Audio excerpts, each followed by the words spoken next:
Hi mga ka-low carb! For today's video, I'm gonna share with you how I make low carb pancake. Kailangan natin dito ng 55 grams na melted butter. So, naka-chiller yung butter na yan and gagamit ako dito ng microwave oven. Pwede naman yung mainit na tubig lang yung gamitin nyo dito sa pag-melt ng butter. Lagay nyo lang sa other bowl. Hindi ko alam bakit bigla akong hinawakan yung bowl dito considering na alam kong mainit talaga siya. Gising talaga yung diwa ko dyan, Mars, kasi madaling araw ko to ginawa. Anyways, dito naman tayo sa mixing bowl. Kailangan natin dito ng 1/4 cup ng coconut flour. Ito yung ginamit kong flour dahil naubusan ako ng almond flour. And mas fluffy yung kakalabasan kasi ng pancake natin kapag coconut flour yung ginamit natin. Naglagay na ako dito ng 2 large eggs. Make sure na hindi galing sa ref yung eggs ninyo dahil maglalagay tayo dito ng butter. 1/4 cup all-purpose cream or heavy cream. Half teaspoon baking powder. Pinch of salt. Kung may vanilla flavor kayo, add na lang po kayo. Low carb sweetener, depende na sa inyo kung gaano kadami. Bago nyo ilagay yung butter, make sure po na malamig na siya.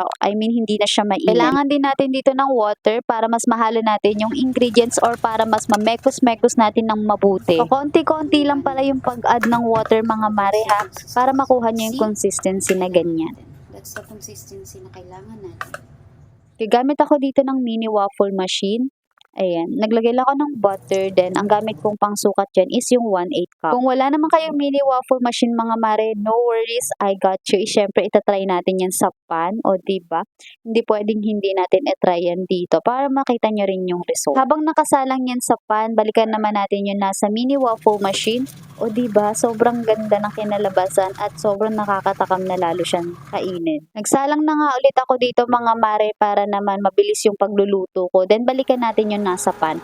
Ayan. O diba ang ganda ng kinalabasan? So itry nyo na din mga mare yung low carb pancake natin kasi pwede rin siyang lutuin sa pan. Isa lang yung niluto ko dyan sa pan kasi gusto ko yung shape ng waffle. 5 pieces din pala ng pancake yung nagawa ko. Yung low carb pancake butter natin, pwede nyo rin siyang gawin sa mini donut. Kung meron kayong machine ng mini donut, pwede nyo siyang gawin doon. Gusto ko nga sana yun gawin, kaya lang wala pa akong machine ng mini donut. Pinartner ko siya dito sa low carb beef burger din na ginawa ko.